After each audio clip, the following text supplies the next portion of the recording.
Hi, my name is Shelley Grafstein, and I'm here to welcome you to this amazing free online conference called The Connected Mom Parenting to Help Your Teen Through Difficult Times.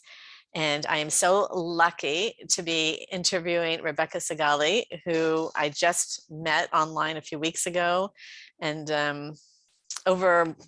I love her work, I love her persona, and I love what she does. So first of all, welcome, Rebecca. And I just want to read a little bit of information about Rebecca.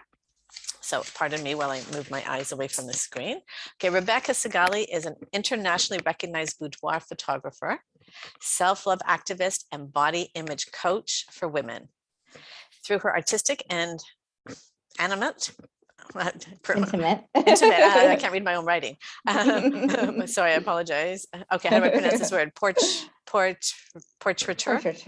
Okay, my portraits. Yeah. Okay, women are given the opportunity to embark on a self-love journey and see their beauty in a different light. And I've seen her work, and it's like magic. She lives in Efrat, Israel, with her business partner and husband and their 3 beautiful children. So she's a very talented woman. And today she will be speaking about how to inculcate a healthy body image in our teens, both boys and girls. So welcome aboard.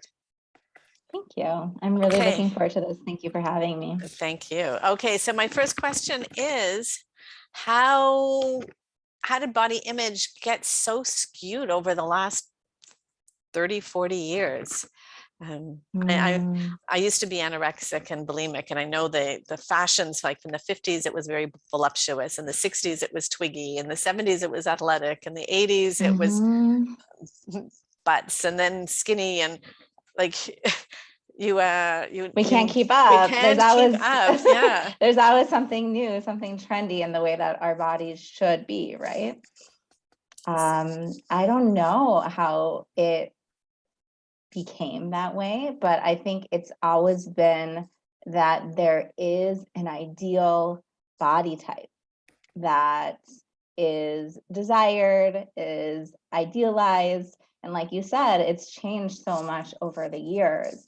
And I think with now the influx of the internet and the media and the fashion industry and the diet industry, which happens to be a $72 billion industry, a lot of people benefit from us not feeling good about our bodies. And I think that's really what it comes down to. And because of these industries that are making so much money off of our self-hate, it's become the culture, and it kind of seeped down into our family systems, into our healthcare systems, into our religion. And so now body image is intertwined with all of these different things, and it becomes a very complicated and in-depth conversation. Right. I know body image is very intertwined with people's definition of happiness and success. And my brother is a plastic surgeon in America, a cosmetic plastic surgeon, and women, most of his clients are women, and they come in for body parts I didn't even know we had. Like literally oh my God. Everything. And he's got repeats because they think, okay, if I get a breast reduction or a tummy tuck or a nose job or a this or a that, I will attract the right man and my husband will be attracted. And it doesn't work because it's all external. But you work with the external, and you somehow synthesize the external and the internal. So how do you do that? Yeah, it's interesting. It's that you recognize that, because a lot of people will come to me and they're saying, but okay, you're doing this boudoir photography that is in their mind. When they think of boudoir photography, when they think of intimate portraits, they think, well, it only has to do with your outer appearance. Why are we focusing on that so much? And I think that it's so interconnected to how we feel about ourselves as human beings and women, and that having a positive body image, actually feeling beautiful, about the way that you look is important for our mental and our physical health. Because if we're walking around with this inner critic of like, I don't like the way that I look, then that affects how we show up in the world. It affects how we talk about ourselves. It affects how we talk to our children, how we show up in our careers, if we're confident to stand and talk in front of people or do an interview like this. And it really comes down to this idea of self-love, which is something that I actually talk a lot about. And really having this intrinsic value of like, I am valuable, I am worthy, I am enough, exactly the way that I am. And the more that we can really embody that, then the more we actually do feel good about the way that we look. Just like when we fall in love with someone for all their amazing personality traits and their midot and this and that, it's not just about how they look, but they actually become more attractive to us. And I think that is the same way with ourselves, that when we're falling in love with ourselves, it's all interconnected. I love that. It's funny, putting this conference together, I realized that the foundation of all change is self-love, because if we can't accept ourselves, we can't make lasting change. And we also can't accept anybody else who has flaws, which is basically everybody. Like, Yeah. it's probably the most important thing we can teach our kids, and it's not on anybody's radar. And I think what you really hit the nail on the head there is that when we are critical of our own bodies, we are critical of other people's bodies. It can't just be with us. People say all the time, like, it's always projected. Like, if you think that fat bodies or people in larger bodies are a certain way, or you think this is beautiful and this is not, and you have a very narrow definition of beauty, you're going to be really hard on yourself, but you're also going to be really hard on the people around you, projected onto the people that you love, especially your children. Whether or not you're saying those words, that energy does always come through. And that doesn't mean that we're going to be perfect parents. Like, I'm not perfect in any way, shape, or form. But to have some awareness of the effect that our own body image has on the people around us, I think is really important. Yeah, that's so true. I work with some anorexics and bulimics, and some of these women will refuse a feeding tube because they'll be gaining weight. And it's really a question of, like, that's when body image actually becomes mental illness. But they would prefer to die, literally, than gain a pound and stay alive. And some of these women, their mothers, like, they're giving up their kids, their husbands, because of this God that they're bowing to, of like this perfect body, whatever it is in their mind.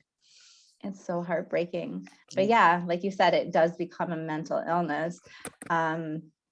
And also, I actually heard a study that was done with people who were in hospice who were about to pass away, and they still wouldn't have cake or less nutritious foods. And it's like, what are we waiting for? Gosh. When are we going to start enjoying our life? Enjoying life, right. If I talk about that a lot in my weight loss group. If we're not happy at our weight, we're not going to be happy at any weight, because there's always issues. You might be happy with your weight, but then something else surfaces. Oh, I have cellulite, or I have this or that. There's always something. Who's perfect? Nobody's perfect. And we're so hyper focused on our body. Right. But you mentioned, we're programmed to believe that. We're programmed to believe that there's never going to be enough. There's always going to be like the next cream, the next diet pill, the next surgery. And so it's not coming from our own beliefs. It's not like we created this for ourselves. This is what is being imposed on us. We have to figure out a way to believe different thoughts. Right. It's very hard to strip away what society is telling us, and it's really seeped into the religious world. Like, I don't know the statistics, but apparently the rate of eating disorders is extremely high among the religious community, because they're told in order to get a shidduch, you have to look like this. And it's such a shame. One thing I learned from talking to you is that boys have problems with their body image. Yeah, which I didn't never crossed my mind because I only hear about women, women, Yeah. women. Yeah, I hear about it a lot. And obviously my work is with women, and I'm sure a lot of your work is with women too. Only. Only, yeah. But I hear a lot of stories about young boys, teenage boys, husbands who are self-conscious about their bodies, a lot. But it's another societal thing, is that men are not really allowed to talk about these insecurities that they have. But there still for sure is like an ideal body type, just like there is for women. And they may not be held up to that standard in the same way, or there might not be as much of an obsession around it, but it's definitely still there. And also a man's thoughts about just bodies in general, again, are going to be projected onto the people that he loves. So his wife, his children. And I see that a lot as well. Okay, excellent. So how can we parent differently? I'll tell you a story. I mentioned that I had eating disorders growing up, and I thought I was like over the hurdle and I was doing great. And my daughter, when she was like 4 years old, came up to me and she said, "Mommy, am I too fat for my height?" And I thought, like, oh my gosh, like where the heck did she get it from? Little Like, but 4-year-old. it had to be from me, because I don't know where else she would have picked it up from. So I think subconsciously, even little tiny kids, like babies, toddlers, they're picking up unconscious. Right. You might have never even said those words, but yeah, I think it can just be like, I mean, I hear a lot of stories of my clients like talking about their mothers who are weighing themselves every day or pinching their bodies as they look in the mirror. Guilty. Right. I mean, this is very common. It's not that we're, unique in this struggle. Every single woman that I've met struggles with their body image in some way. So while our own stories are unique, this struggle in itself is not unique. And I think we can at least come together on that and be like, okay, well, let's fight this together. Let's inspire each other and raise each other up. But what was your question? Like, how do we fortify? You're right. But how do we fortify our kids so that they either know that the industry is really doing it to make money? It's as you mentioned, multi-billion dollar industries, and that they need to feel good about what their body looks like and who they are, no matter what it looks like, who they are. Firstly, it is probably not the answer that most women are going to want to hear. But firstly, is really truly healing your relationship with your body first. Really makes sense, of course. Really, then we that's project all everything. it is. Yeah. And to be compassionate and kind to yourself on that journey. Like you said, like you are feeling like, oh, I have some regrets about how I used to speak to my kids or this thing that I struggled with, but like to be like, yeah, that's human. That's understandable. I went through this big thing in my life, but like now I have awareness of it and I'm working towards something different. To really have that compassion, I think is really important, but also, yeah, just like educate yourself on it, on body positivity. Like, for instance, I have a course for body positivity, which is called My Body, My Home. I launch it a couple of times per year. And that is a way for women to really educate themselves and heal their relationships with their bodies. There's all sorts of books. There's so much information on the internet. There's a lot of podcasts. I think that's a really good place to start. And other things would be like one-on-one coaching or therapy or doing a boudoir session. Like there's so many different ways, right? That's a whole nother thing to improve your relationship with your body. But that is first and foremost. And then another thing that I did when I was younger and still really struggling with my body image, like, of course I struggled with my body image. That's why I do what I do. And in my mind, I really valued body positivity, but I still, when I was looking in the mirror, I still did not like what I saw. And I would say, okay, I'm being healthy, but I was actually restrictive dieting so that I would be losing weight. But I wouldn't tell anyone about it, or like I'd go out with my family and everyone would be having an ice cream. And I'd say, oh, I'm not in the mood. I would never say, oh, because I want to lose weight, or because I knew in my mind, my value was that I did not want my kids to start thinking that way about themselves or their bodies. But inside, I was still feeling that way about myself. So I think that we do have to take it baby steps. And for me, I think it was very helpful that I didn't use that language around my kids, even though I wasn't in the place 100% where I wanted to be. I'm still not. It's still an ever evolving journey, much better than I ever used to be. And I feel a lot more freedom around my body, thank God, and food and everything in life. But yeah, to just have that awareness of what kind of language will come across a certain way to children, educate yourself,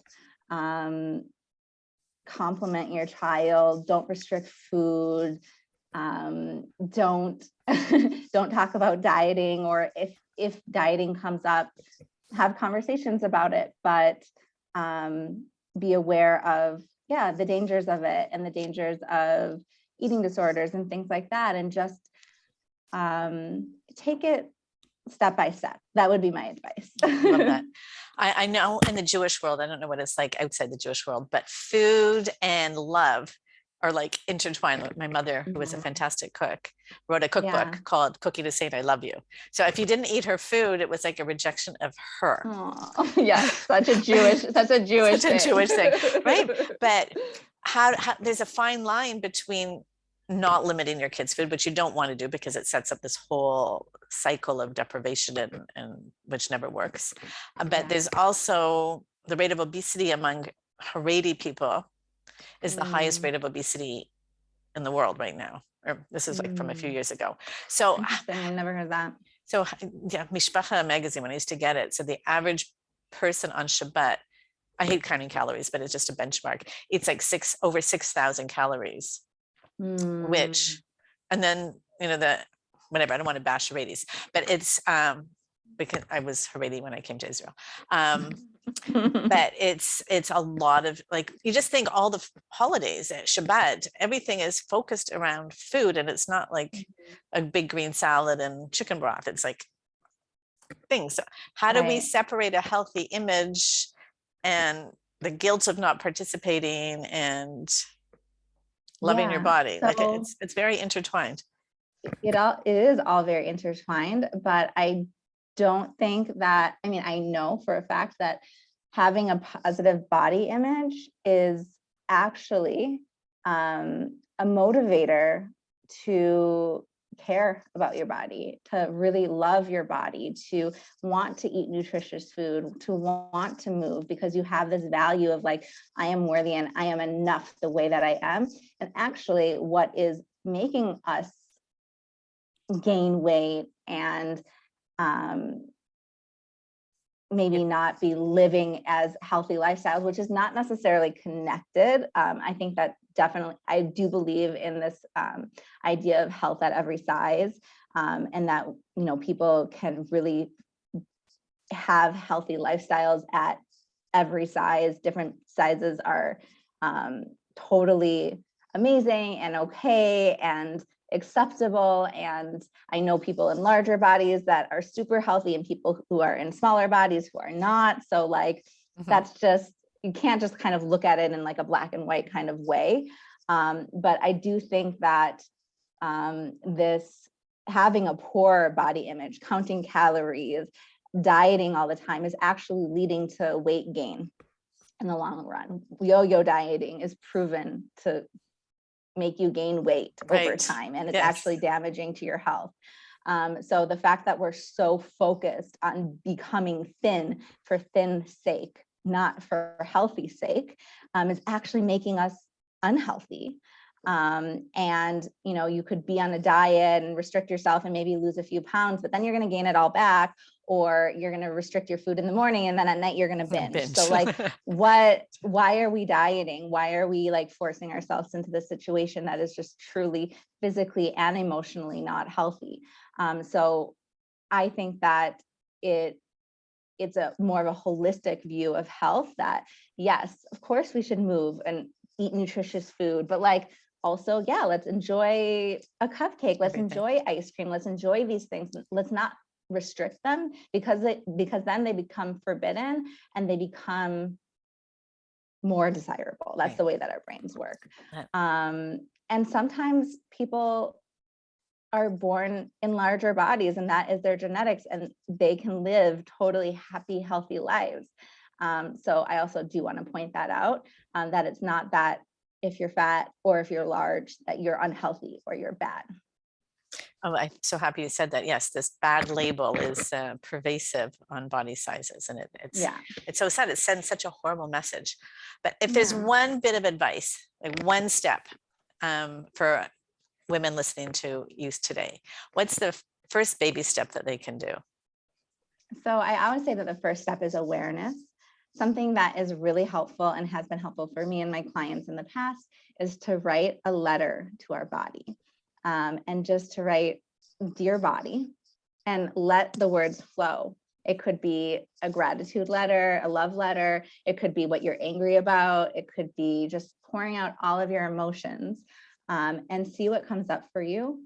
And that exercise in itself brings out a lot of awareness. And I think awareness is the first step on this healing journey. So if we can understand what our relationship is really like with our bodies and why it became that way, we can start to figure out how we can heal it and how we can think differently about ourselves and bodies in general. Wow, great advice. So Rebecca, where can people find you?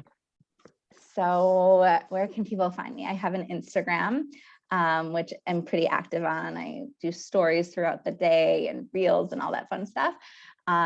It's at Rebecca Sigala Boudoir. Boudoir is spelled Boudoir. And I also have a Facebook group. Maybe we can put a link next I'm going to put to the video. Yeah, great. I have a Facebook group. And yeah, those are my two online kind of communities, is the Instagram and the Facebook group. And then I have a website, I have email. I'd love for, if anyone has any questions, to reach out to me. I'm happy to continue any of these conversations. Awesome. Again, thank you. I'm sure me included, came away with some great information and new perspective on our bodies and how we have to treasure them no matter what size, shape, and condition. Absolutely. All right. Thank you so much. Bye-bye.